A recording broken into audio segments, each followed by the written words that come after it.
Right, geologist and earth scientist Ian Plimer joins me now to discuss the greenwashing of the world. Ian, it's always lovely to have you on the Bernardi program. About a dozen Liberals and Nationals in federal parliament think embracing a net zero by 2050 emissions target is a must ahead of the Glasgow Climate Summit later this year. Haven't we heard this sort of claptrap before? Tell me again, why are they wrong? Well, absolutely, totally wrong. Now, if you want to do the sums, it's really simple. If you want to go to, say, 50% emissions, that means you can calculate the global temperature will decrease by 0.0077 degrees Celsius. So we would trade an economy for 50% emissions for a monumental temperature change of 0.008 of a degree. Now, if I just move my head or stand up, the temperature around my head will be considerably higher than that. The change will be much greater. This is absolute nonsense. The second thing is that they are taking us to a restaurant where there's a menu with no prices on it. I want to see this costed out. I want to see who's going to lose jobs in which electorates and in what capacity that Member of Parliament can stand up straight and look people in the eye and say, I'm going to feel virtuous and you're going to lose your job. It's absolute nonsense. The science behind all of the temperature changes that we're being told is at best concocted, it's shambolic. Even the IPCC recognise that. The carbon dioxide measurements over time are equally as shambolic, and a whole theory has been constructed, not based on the environment, not based on climate, but based on shifting money out of your pocket into someone else's sticky hands. Yeah, Ian, I've been in one of those restaurants where there's no prices on the menu. I was too shy to ask, and I will never not ask again, let me tell you. But what about in Australia already? New South Wales, for example, it's got the most aggressive 2030 emissions target in the country after pledging to cut emissions by 50% by 2030 instead of 35% as they previously have. The bloke behind this is probably in the running to be leader of that state after Berejiklian fell on her sword. Australia can't afford this nonsense, can it? Well, of course we can't.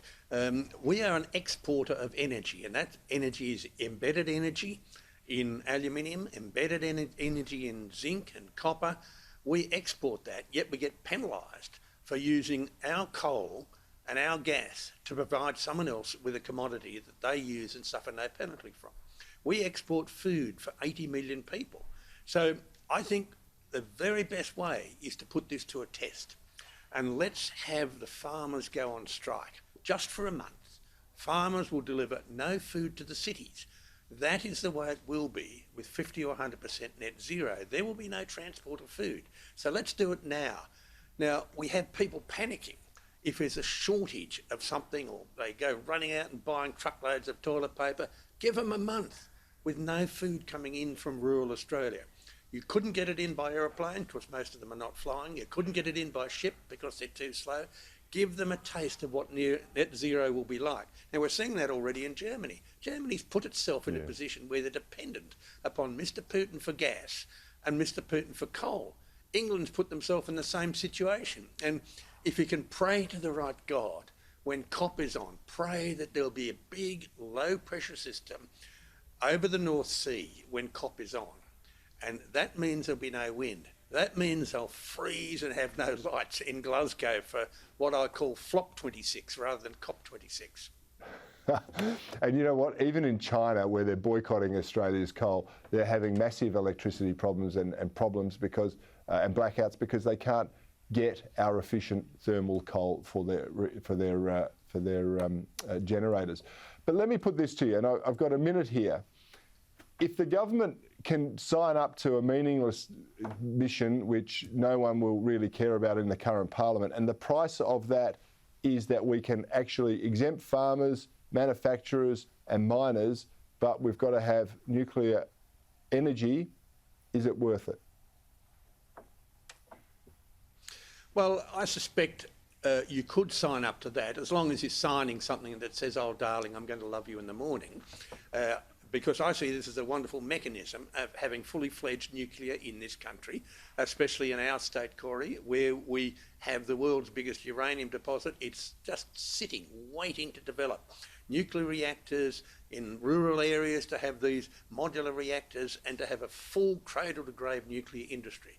So I do hope that this is the agenda, to sign a document which is meaningless, totally meaningless, and pursue the nuclear path for this country. It would be wonderful. Professor Ian Plimer, your common sense is always welcome on this show, and I know people around Australia love to hear it. Thanks so much for your time tonight and joining me on Bernardi.